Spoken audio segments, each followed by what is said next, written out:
우리 묵상에 대해서 계속 이야기를 하고 있습니다.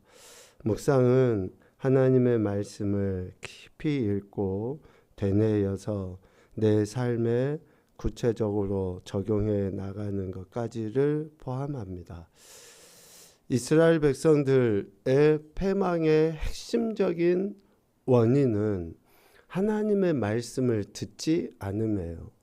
하나님의 말씀을 듣지 않았다고 하는 것은 하나님이 선지자들을 통해서 하신 말씀 그 자체를 저들의 귀로 듣지 못했다는 의미가 아니잖아요.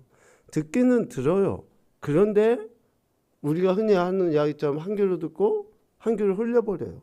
중요하게 여기지 않아요. 가치 있게 여기지 않아요. 마음에 머무르도록 하지 않아요. 그래서 그들이 결국 하나님의 뜻하신 바대로 살지 못하고 패망하게 되는 그러한 결과가 이루어진 거죠. 이것을 큰 그림으로 보면 이스라엘 백성은 하나님의 특별한 은혜로 선택받았습니다. 다시 이야기하면 구원받은 거예요.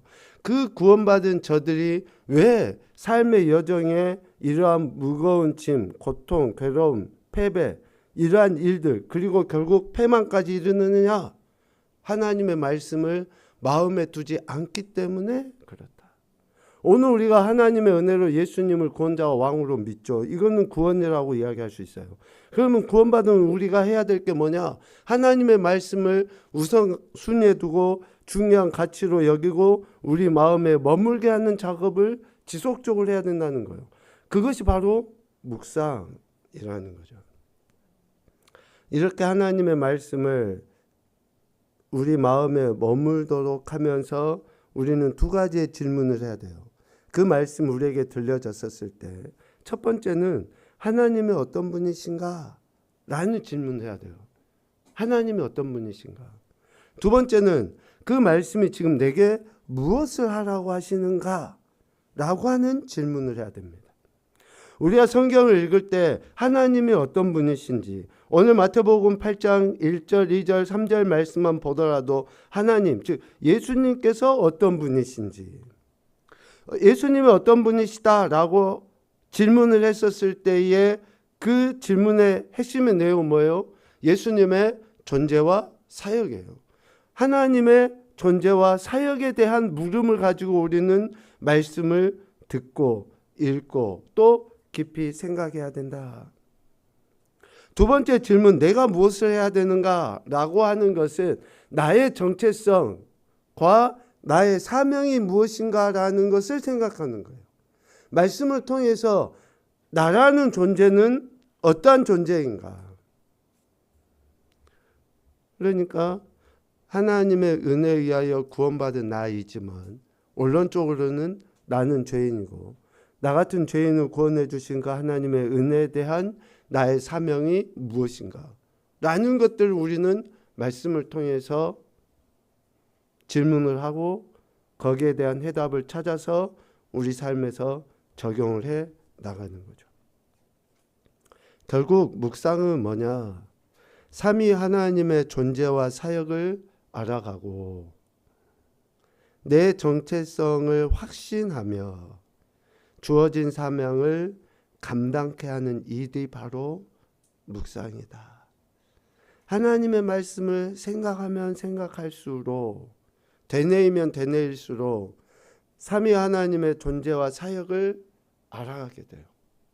이것이 성경에서 이야기하는 지식입니다. 지식.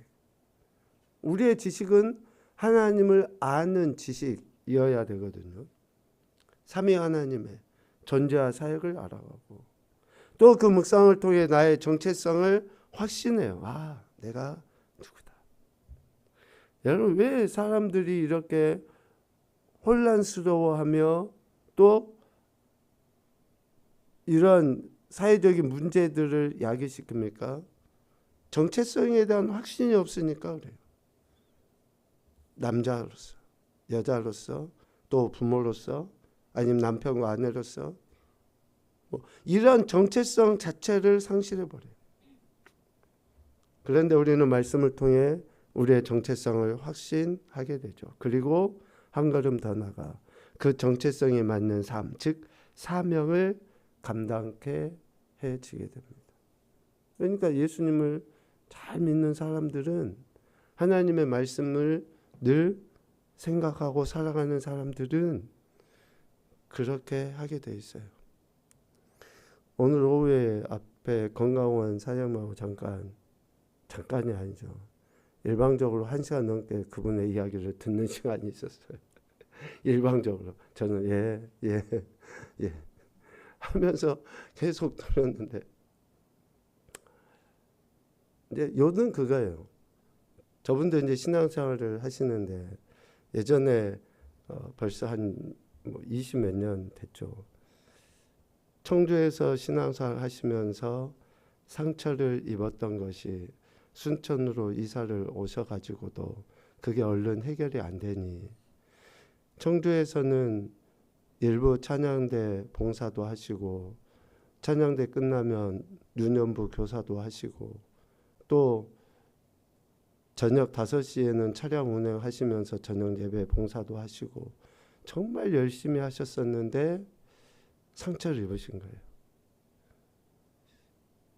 그 상처 입은 내용에 뭐 구체적인 거 말할 수 없지만, 자신에 대한 목회자나 또 장로나 또 구역 식구들이 일방적으로 판단하고 정죄하는 것에 의해 상처 입은 거예요. 조금 뭔가 문제가 있으면, 아니, 집사님 무슨 일이 있었느냐라고 충분히 물어보고 뭔가 대화를 할 수 있는데, 전혀 그러한 질문이나 그런 내용 없이, 그래서 자신이 이사를 할 그 터움이 돼서 목사님께 전화하고 또 구역장에게 전화하고 했는데 전화도 받지 않으셨다. 나중에 알고 보니까 자신에 대한 그러한 좋지 않은 이야기를 그대로 받아들이고 그렇게 자신을 판단하고 정죄한 것에 대해서 한마디로 마음의 상처를 입고, 순천에 오셔서도 오랫동안 교회를 다니시지 않다가 몇 년 전에 이제 가까운 교회를 다니신다라고 이야기하시더라고요. 제가 남의 이야기를 정말 전달을 잘 못하거든요. 근데 술술 잘하죠. 제가 저분으로부터 지금 적어도 한 4번 5번 들었기 때문에 전달을 잘하는 거예요. 제가 정말 남의 이야기를 한 번 듣고는 정말 전달을 잘 못해요. 근데 술술 잘하는 거는 저분 딱 레파토리가 있어요. 그것을 지금 제가 한 4번 5번 들었기 때문에 술술 전하는데, 이제 우리 여기 그 주차장도 이렇게 텃닦기도 하고 하면서 참 목사님 잘하셨습니다. 뭐 이제 그거에서부터 시작돼서 이런 술술 이야기가 나왔는데, 요지는 그거예요. 우리가 누구에게로부터 상처를 입는가? 실질적으로 믿지 않는 사람으로부터 상처를 입는다? 전혀 예수님 안 믿고 모르는 사람한테 우리가 상처를 입는다? 별로 그러지 않아요. 믿는 사람, 가까이에 있는 사람, 그런 사람들로 인해서. 그런데 왜 그들이 상처를 주고 또 어쩌면 우리가 그런 상처를 받느냐? 오늘 이야기한 것처럼 우리가 하나님의 말씀을 우선순위에 두고 내 정체성과 내게 주신 사명이 무엇인지를 제대로 우리가 깨닫지 못하니까 상처도 주고 또 상처도 받고 하는 그런 일들이 생기는 거예요. 예수 그리스도의 피값으로 나를 사셨다. 내가 그러한 존재라고 하는 그 정체성이 있는데 뭐가 두려워요? 주님 말씀하시잖아요. 우리가 두려워해야 할 일을 두려워하는 거예요. 우리의 몸을 죽이느니 두려워할 필요 없어요. 몸도 영혼도 죽이시느니 심판하시느니 그 하나님을 두려워해야 되는데, 우리는 사람, 환경 뭐 이런 것을 두려워하고 살아가요. 왜? 우리 안에 그 정체성에 대한 확신이 없으니 그러한 일들이 일어나는 거죠. 왜 우리가 다른 사람, 특별히 예수님 믿는 형제라고 하는, 우리 6월달 오남에 대해서 이야기하잖아요. 이웃에 대한 이야기를 했습니다. 동포요 백성이요 형제가 이웃이라고 레위기서에 말씀했잖아요. 이러한 예수 그리스도 안에 한 공동체 된 그들에게 왜 우리가 온화함을 드러내 보이지 못합니까? 내게 주신 사명을 내가 제대로 이해하지 못하기 때문이라. 내게 주신 사명이 뭐예요? 뭐 목사 아니면 장로 이게 사명입니까? 아니에요. 그건 직분이고 일을 하기 위함에 어떤 일입니까? 한 영혼을 사랑하고 한 영혼을 하나님께로 인도하며 영광 올려드리는 그 일을 위한 직분이에요. 그러니까 우리 각자는 이 사명이 있는 거예요. 누구나. 그런데 말씀을 통한 이러한 사명이 불분명하니 이런 각양의 문제들이 생기는 것이죠.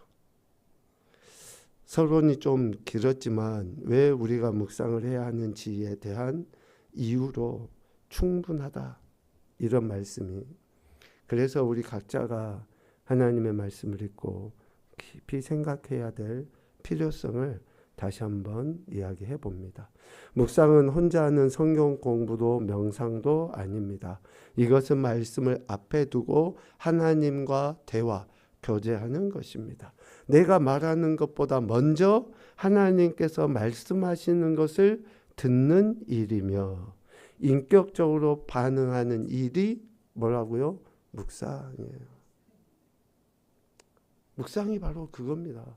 그러니까 우리가 하나님과 교제 나눈다 라고 하는 그 우리 존재의 이유를 이루기 위해서는 반드시 하나님의 말씀을 듣고 인격적으로 반응하는 일이 있어야 된다. 하나님의 말씀을 들을 때 우리는 하나님의 어떤 분이신지 알게 돼요. 또 우리가 인격적으로 반응할 때 내가 무엇을 해야 하는지를 알게 돼요. 다시 이야기합니다. 하나님의 말씀을 들을 때 하나님이 어떤 분이신지 알게 되고 그 말씀에 내가 인격적으로 반응할 때에 내가 무엇을 해야 하는지를 알게 돼요. 내가 무엇을 해야 하는지.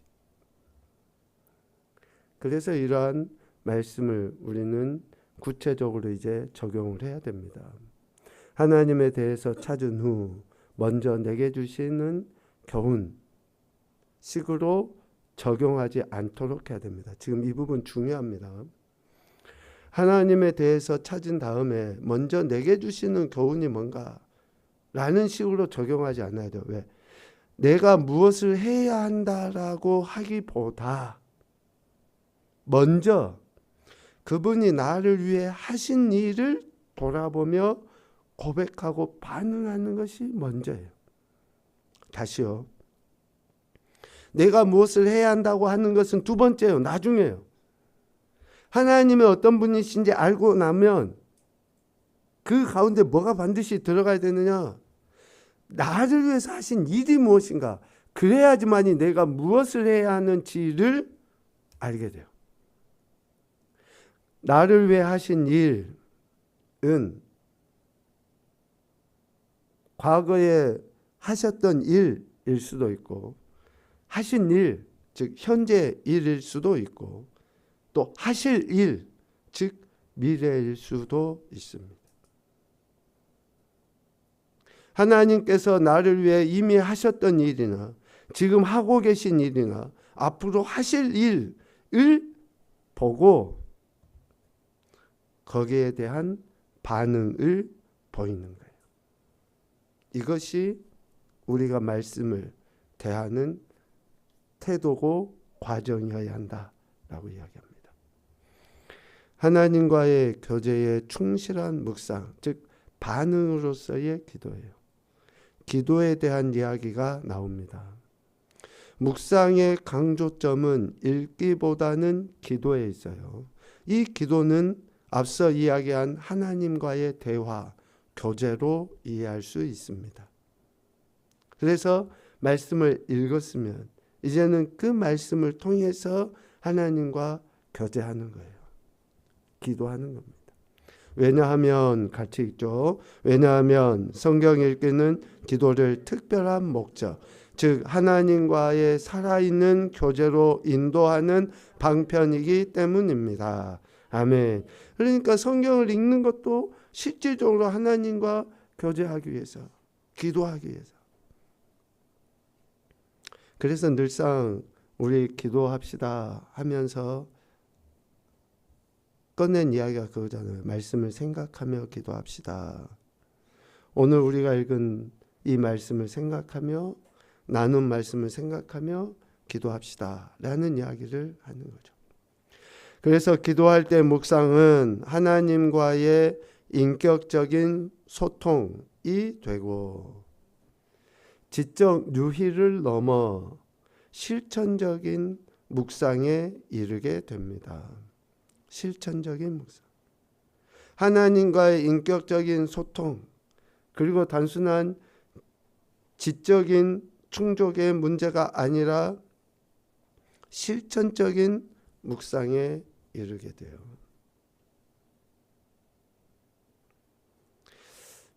여기에서 중요한 이야기를 빼놓을 수 없습니다. 성령에 대한 이야기를.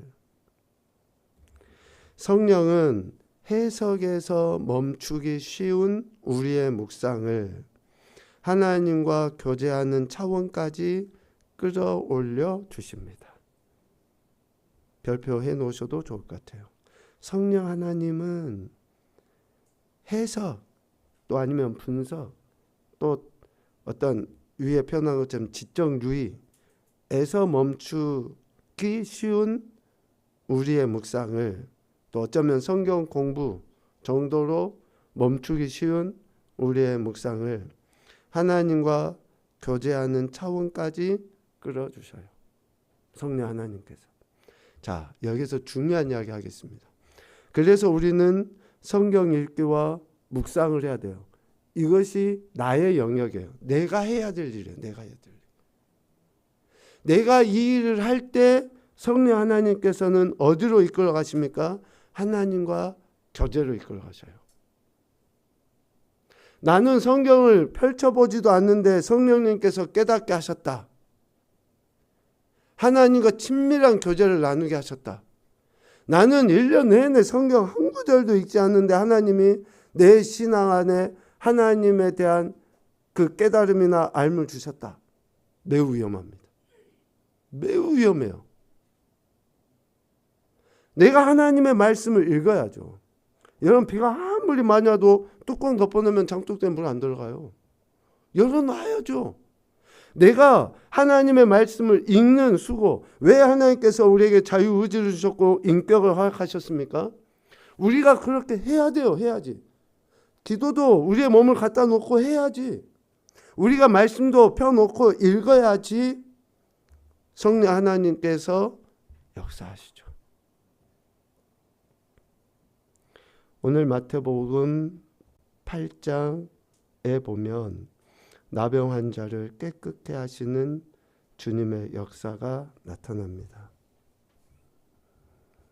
당시의 나병 환자는 신의 저주로서 생긴 질병으로 여겨졌죠. 그래서 장막 안에 머물 수 없고 장막 밖에 있어야 돼요. 무슨 말입니까? 많은 무리 사이에 들어올 수 없어요. 그런데 한 나병 환자는 많은 무리들 사이를 헤집고 예수님 앞에 나와 절하면서 자신이 깨끗하게 되기를 간구합니다. 무슨 의미입니까? 나는 사람들 앞에 나갈 수 없는 존재니, 나는 할 수 없으니, 나는 못하니. 옛날 어른들 그러잖아요. 자기가 못 배웠다고. 그래, 못 배운 거 알겠어요. 그런데 한글만 읽을 줄 알면 성경 볼 수 있어요. 그런데 진짜 옛날에 어떤 할머니는 그러신다 하잖아요. 글자도 못 읽었는데 말씀 듣고 계속 한 달씩 읽어보다가 글을 깨우쳤다고 이야기하잖아요. 그런 분들도 계시다잖아요. 그러니까 우리가 나가야 돼요. 나병 환자가 예수님 앞에 나간 것처럼 장애물이 많았잖아요. 많은 무리들이 있었고 사회적으로 비난도 받고 또 조롱도 받고 무시도 당하고 하는 그런 문제들이 많았잖아요. 그런데도 그는 나아갔어요. 예수님께. 그래서 예수님께 간구한 거예요.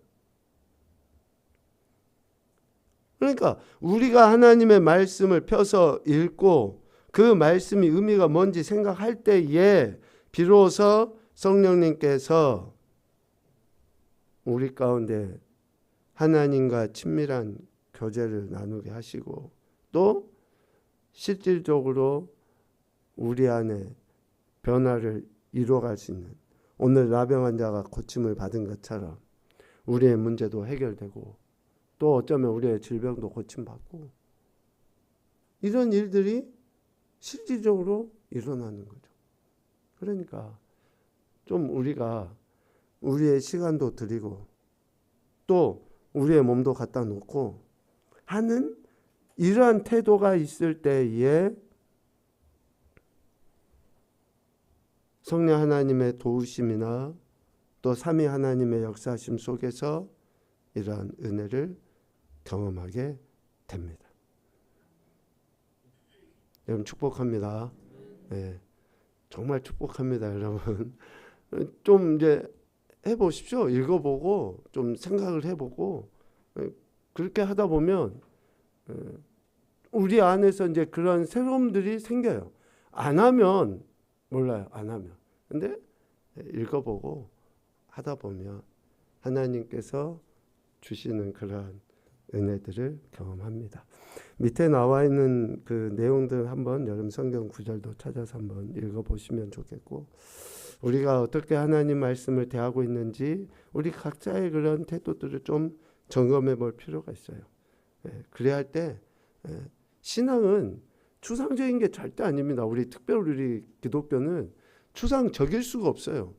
하나님이신 그분이 육신의 몸을 입고 이 땅에 직접 오셨고 그분을 보셨고 본 이들이 있고 또 부활하신 이를 본 이들이 있고 뭐 이게 정말 역사적인 다 사실이잖아요. 그러니까 지금 나의 신앙은 결코 추상적일 수가 없어야 실제해야 돼요. 실제. 근데 우리는 그냥 좀 뜬구름 잡듯이 이렇게 신앙생활을 하게 되는데 왜 그러냐면 말씀에 대한 우리가 이런 묵상이나 머무름이 없기 때문에 그런 경우가 되게 많아요.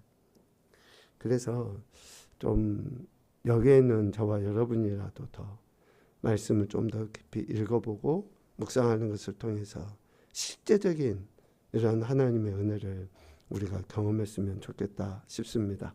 이런 은혜를 소망하면서 시간 하나님 앞에 나가시고 또 그 은혜 속에 여러분의 모든 문제도 해결될 뿐만 아니라 진정한 변화도 이뤄가는 귀한 인생들이 되시기를 주님의 이름으로 축복합니다. 아멘.